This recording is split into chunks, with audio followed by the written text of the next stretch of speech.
So we have here rate problems.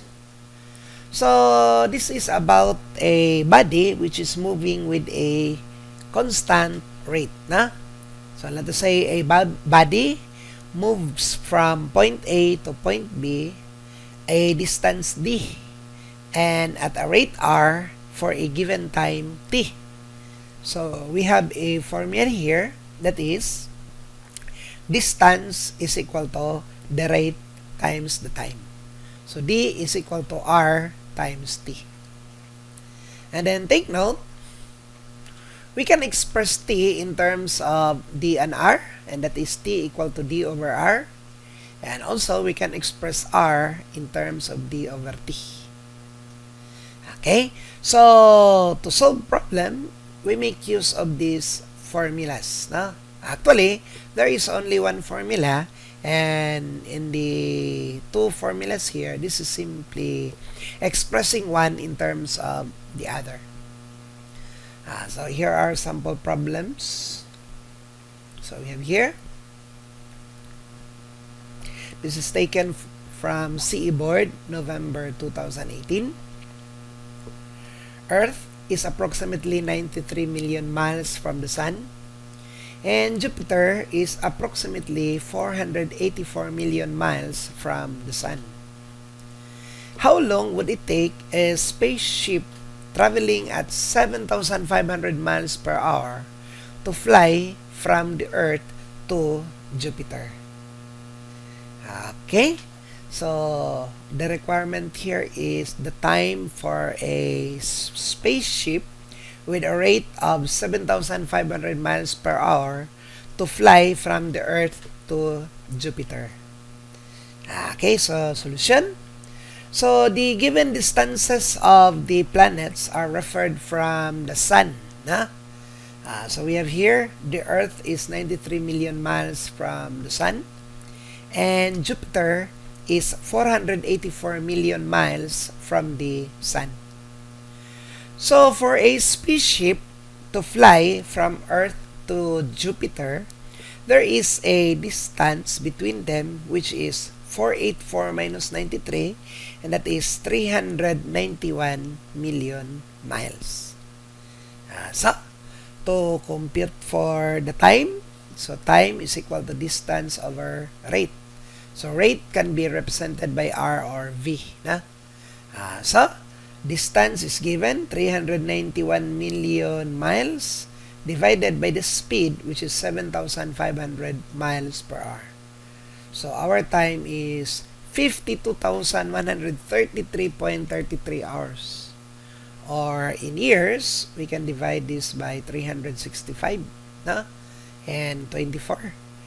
So that is 5.95 or approximately 6 years. Okay, so this problem is simply using the formula. Time is equal to distance over the rate. Next, we have here.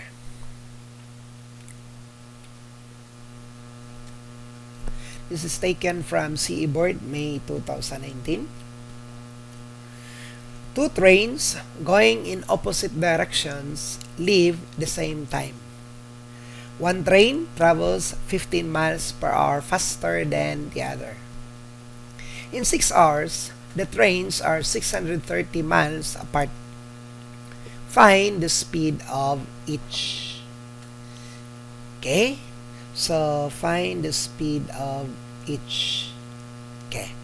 So, two trains travel at the same time and from the same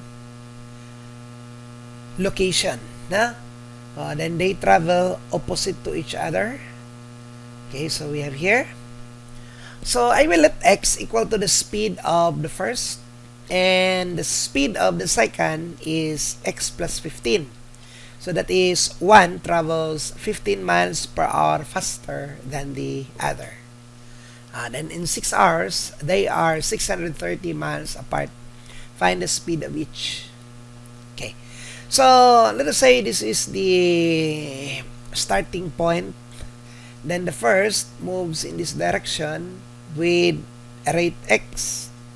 and the second moves in this direction at the rate x plus 15. So we can have the distance between them after 6 hours. So we have 630 miles. So we can say that the distance d1 plus the distance d2 is equal to a total of 630 miles. Then we can express the distance in terms of rate and time. So the two travel at the same time, which is 6 hours. No? So for the first to reach here, it took him 6 hours. For the second train to reach here, it took him also 6 hours. Okay? So speed and then time is 6. The total distance is 630. So for D1, this is x times 6. No? Or 6 times x. Then for D2, that is time times rate, which is x plus 15. So the only unknown in this equation is the value x. And x is 45 miles per hour. The speed of the first. And the speed of the second, x plus 15, is equal to 60 miles per hour. Okay? By the way, no? So, we have here D1 and D2 traveling in opposite direction. So another way also is that if two objects will travel in opposite direction or in opposite direction to each other, their resultant rate there is or can be added. And if the two objects will move in the same direction, the resultant rate there is subtracted. So let us say one moves in this direction, then the other moves also in this direction. One is faster than the other. So if their combined rate can be subtracted. And if the two moves in opposite direction, their rates can be added. So we can apply that in the next problem. So we have here, okay. Mr. Field, a speeder, travels on a busy highway having the same rate of traffic flow in each direction. Except for Mr. Field, the traffic is moving at the legal speed. Mr. Field passes one car for every 9 which he meets from the opposite direction. By what percentage is he exceeding the limit? Okay, so can you imagine the problem? So we have cars moving in one direction. We have also cars moving in the opposite direction. So let us say cars going to the right, and then we have also cars going to the left. Then Mr. Field, we will just assume that Mr. Field moves in the right direction. But Mr. Field is exceeding his speed, exceeds the speed than the limit. And it is stated here that the rate of the traffic flow of the highway in both directions are the same. So the question is, by what percentage is Mr. Field exceeding the limit? In which the given condition here is that he passes one car for every 9 which he meets. So let us say we have here the one car. So let's say we have here a car, and then Mr. Field is somewhere here. So if they move in the same direction, as he passes one car, within the distance traveled, he meets 9 cars moving in the opposite direction. So again, let's say this is the location of one car. Mr. Field is here. Of course, this car is also moving. Mr. Field is moving faster than the car, so he can overtake the car. Then, as he overtakes the car in the opposite direction, he meets already 9 cars. So that is the given condition there. Okay? So, let x equal to the speed of Mr. Field. And let y is equal to the speed limit. And y, which is the speed limit, is also the speed of the cars moving in both directions, except Mr. Field. Okay? Then we have here a equal to the interval between cars. Okay? So a is the interval between cars. Of course, since the cars in both direction are moving at the same rate, so they have also equal distances between them. Okay? So we can form the number of overtaken cars per unit time. So the number of overtaken cars per unit time is equal to the resultant rate of Mr. Field and the car in the same direction. Now, since they move in the same direction, so the resultant rate there is x minus y, as what we have stated a while ago. No? Then, divided by the interval. Okay? So, let us say this is the rate. Let us say this is in meter per second. Na? And then, A, the interval between cars, let us say in meters. So, meter per second over meter. So, the unit here is cars per second. So, number of cars per unit time. Ha?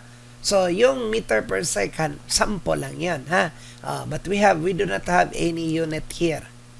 So, again, resultant rate divided by the interval between cars. The result here is per car. Ha? Or per unit car per unit time. Ha? So again, if this is in meter per second, this is in meters. So we have here cars, number of cars per second. In the same way, we have also the number of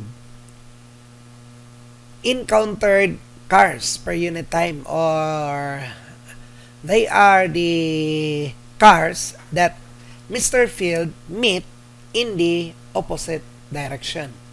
So, since Mr. Field and these cars are moving in opposite direction, so the resultant rate there is x plus y.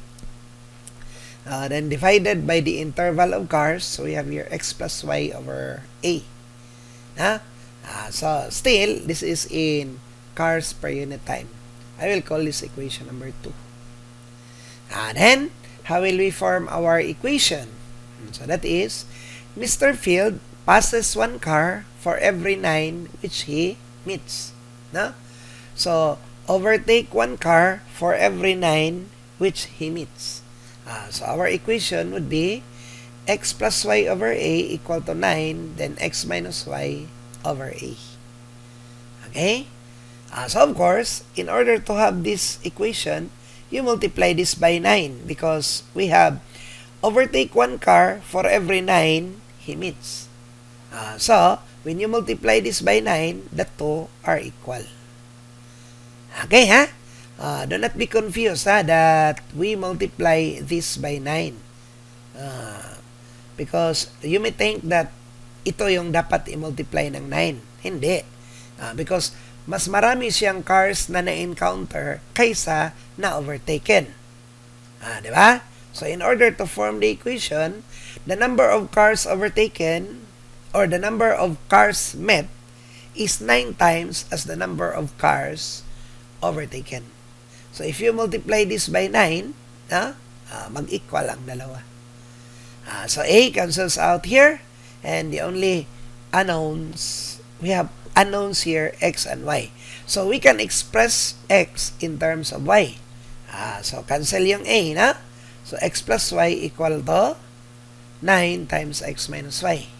Then, simplifying, we have here x equal to 5 over 4y or 1.25y. So, ano tong x? Speed of Mr. Field. Ano tong y? Speed of the cars. Speed limit. So, x is 1.25 of y. So, meaning, X exceeds 25% compared to Y. So, Mr. Field exceeds 25% of the speed limit. Okay? Next problem we have here.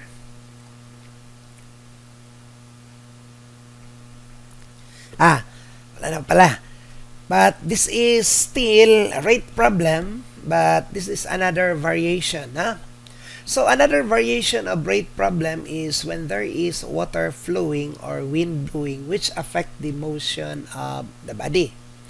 So let's say, for example, we have here a river where water is flowing and there is a boat. So let's say the rate of the boat is R, and this rate is if we have a still water or calm water. Rate of the boat when the water is not moving. So, ito lang talaga yung rate niya. But if the body of water is moving also and the rate here is R sub C, so if the boat will travel in the same direction as the water, then we can say that the boat travels in the downstream direction. And the resultant rate of the boat there is R plus R sub C. Okay, because the rate of the boat is R and the rate of the water where the boat is moving is R sub C. So, the R sub C will be added to the rate R, and that is the resultant rate of the boat. Then, if the boat will go in the opposite direction as the water, then we can say that the boat moves in the upstream direction. And the resultant rate of the boat there in going upstream is R minus R sub C. So, medyo mabagal siya because mo counteract yung water from his or from its speed. So that is why the resultant rate there is R minus R sub C. Okay? So, still, we have the same formula. Distance is equal to rate times time. But take note, mag-iba yung resultant rate natin sa body. Depende sa direction niya. Depends on the direction where it moves. So, we have here, problem. A motorboat operating at full throttle made a trip 4 miles upstream against a constant current in 15 minutes. The return trip with the same current and at full throttle took 12 minutes. Find the speed of the current and the equivalent speed of the boat in still water. Okay, so this problem situation where R here is equal to R and R sub C are unknown. Then the distance covered is 4 miles.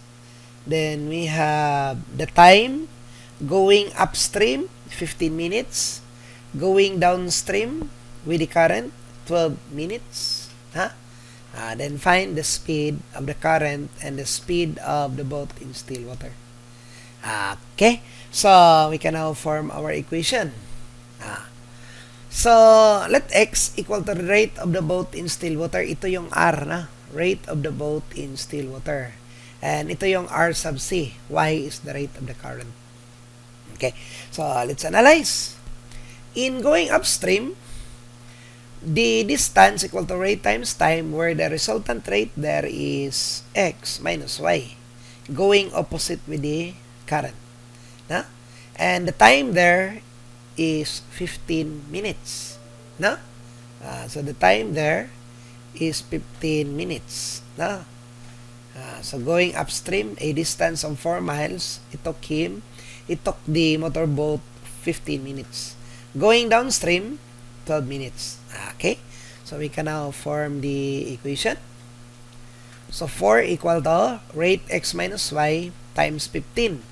But you divide by 60 in order to convert 15 minutes to hours. So we can have the equation for X and Y. So X minus Y equal to 16. Call it equation number 1. Then, we have the downstream direction. The same equation or formula, but the rate is x plus y. So, the same distance 4 miles, rate x plus y, the time is 12 minutes. Again, divide by 60 to convert the time to hours. So, we have another equation for x and y. So, x plus y equal to 20 as the second equation. Solve 1 and 2. No? Equations 1 and 2 simultaneously. Then we can solve for x. This is 18 miles per hour. Then substitute y. Y is equal to 16 or 18 minus y. Ito na. So x is 18. So 18 minus y is equal to 16. So the rate of the current is equal to 2 miles per hour.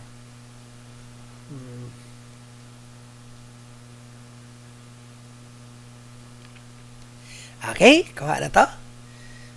So just take note, no?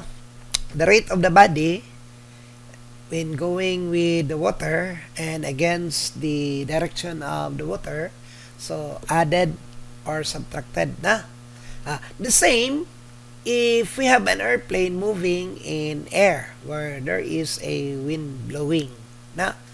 So may rate ka of the airplane in still air, and then we have the rate of the wind which is the same as our rate of the current. Ganun pa rin, added or subtracted depending on the direction of the motion. We have digit and number problems. So this is about numbers na. So simple lang to, just forming the equation, tapos kung may choices pa, madali mong i-counter check, no? Tingnan natin to. Find the fraction such that if 2 is subtracted from its terms, it becomes 1/4. But if 4 is added to its terms, it becomes 1/2. No? So, find a fraction. If 2 is subtracted from its terms, it becomes 1/4. If 4 is added to its terms, it becomes 1/2. Okay. So, kung mag-form tayo ng equation, ito, let x equal to the numerator, y is the denominator, the fraction is x over y. Then we subtract 2 to both numerator and denominator. Form the equation. X minus 2 over y minus 2, the fraction becomes 1/4. Simplify. Cross multiply or multiply by 4 times y minus 2. So we can form y is equal to 4x minus 6. Then if 4 is added to its terms, it becomes 1/2.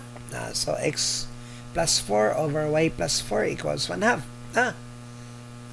Then solve. Okay. So we have equation 1, equation 2. We can subtract, solve for x. So equate 1 and 2. So, x can be solved 5, y equal to 14. So, the fraction is 5 over 14.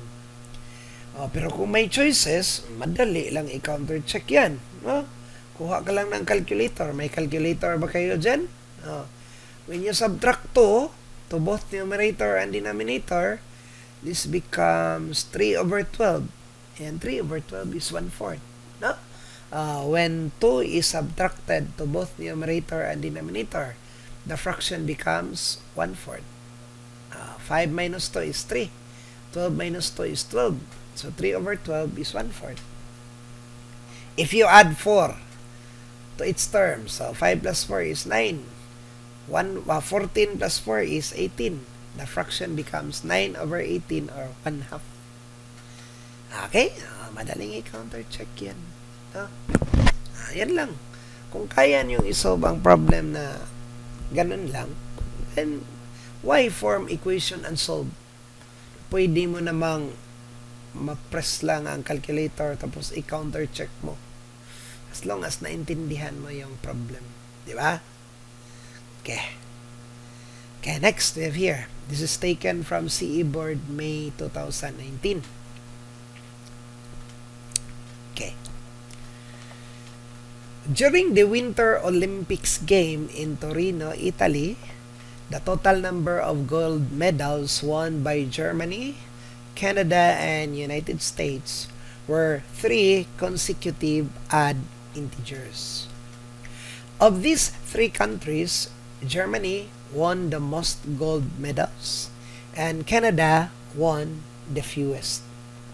If the sum of the first integer, twice the second integer, and 4 times the third integer is 69, find the number of gold medals won by each country. Nako. Haba ng problem, no? Okay, tingnan natin, ha? So, we have 3 countries, Germany, Canada, and United States, na? Okay. So, won the greatest, Germany. Yung the fewest, Canada. Nasa middle yung United States. And the 3 number of medals, na? The 3 number of medals won by each country form consecutive odd integers. So we can represent, no? So let x equal to the number of gold won by Canada, the smallest value, x. Then consecutive odd integers, plus 2, no? The next odd integer is plus 2 of the first. So we have x plus 2, number of gold won by United States, the second. Then lastly, x plus 4, the number of gold won by Germany. By the way, if we have consecutive even integers, the same lang ang pagka-represent, ha? Because if x is the first even integer, then the next even integer is also x plus 2. The next even integer is also x plus 4.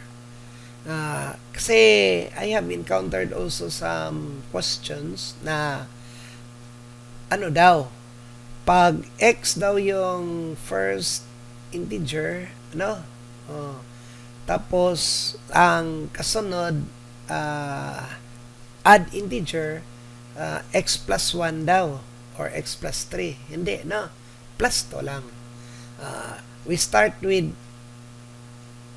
add integer, plus 2 is also add integer, plus 4 is also add integer. If we start with x equal to an even integer, plus 2 is also an even integer, and plus 4 is also an even integer. Okay, so kuha. So we will now form the equation. So, if the sum of the first, twice the second, 4 times of the third is 69. No? Okay, so how will you form the equation? X plus twice of x plus 2 plus 4 times of x plus 4 equal to 69. And we can solve for x equal to 7. So 7 won by Canada. X plus 2, which is 9, won by the US. Then 11 won by Germany. So we have the answers, 11, 9, 7. Okay, tingnan niya.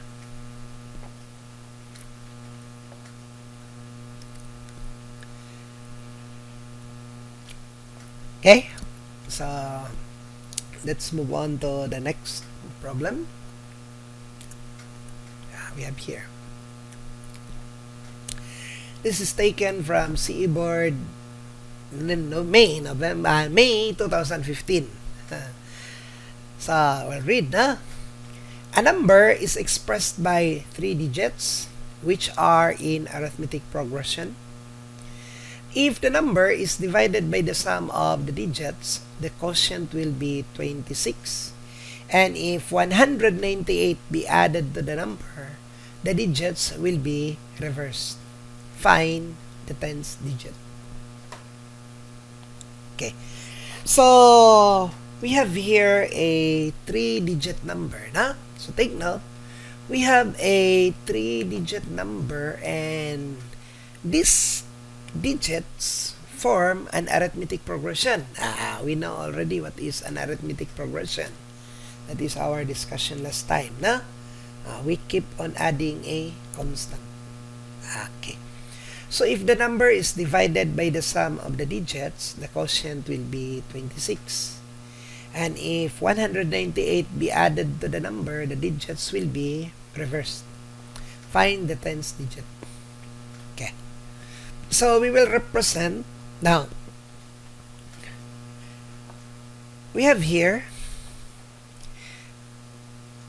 if x is the tens digit, then we have x minus d is the hundredths digit, then x plus d is the units digit. By the way, do not be confused how this is being represented. No? So the idea here is that when we add, because may situation dito na if the number is divided by the sum of the digits, para ma-eliminate yung d, ito yung strategy sa pag-represent. Okay. So, di ba, this is a 3-digit number. So, yung una, hundreds digit. No? Yung una, hundreds. Yung pangalawa, tens. Yung last, units. No? So, dapat sana, x yung hundreds natin. X plus d, yung tens. X plus 2d, yung units. No? Pero, para medyo hindi gaanong mabigat if we add the digits, we will make use of this. X minus d is the hundredths digit. No? So, let x minus d is the hundredths digit. And then, if you add the d for the tens digit, it becomes x. And then, if you add d to the tens digit, which is x plus d, this becomes the units digit. Okay lang? Kuha? So, hindi ito ang una, ito ang unang integer. Tapos, when you add the constant, no, the common difference, x minus d plus d, that becomes x. The second digit. Then, if you add x here, becomes x plus d, the third digit or the units digit. So, we will now form the equation. So, this is now the representation of the 3 digits when they are in arithmetic progression. Okay? So, kuha na to, ha? They are in arithmetic progression. Okay. If the number is divided by the sum of the digits, so, how will you form the number? Ito yung hundreds, ito yung tens, ito yung digits. So, the number is 100 times x minus d plus 10 times x plus the units, which is x plus d. Okay, ha? For example, the number is 248. Diba? 248 is 2 times 100 plus 10 times 4 plus 8. Okay, kuha, ha? So, let us say again, the number is 248. So, the number is 2 times 100 plus 10 times 4 plus 8. Same as this. This is the hundreds, so times 100. This is the tens, so times 10. Plus the units. Then, the sum of the digits, when you add this is 3x na. So, the sum is 3x. Ito yung sinasabi ko. Advantageous kung ganito natin pagka-represent kasi we can cancel out the d. And the sum of the digits is only 3x. So, when we divide the number by the sum, the quotient is 26. Ito yan. Then we can simplify. Kayo nang mag-simplify, ha? So, we can come up an equation involving x and d. So, we have x is equal to 3d. Okay? So, this is expressing x in terms of d. Then we have here, if 198 be added to the number, the digits will be reversed. if 198 will be added to the number. The digits will be reversed. Okay. So, this is the number. We will add 198. Paano ma-reverse? Pag ma-reverse, ito na naman yung hundreds. Ito tens pa rin. Itong hundreds maging units. Na? So, the reverse number is 100 times x plus d plus 10x plus x minus d. Okay? So, to form the equation, ito yan. So, ito yung reverse number. So, if the number, you add the number or you add the number by 198, then ito yung reverse. So, when we solve for d, that is equal to 1.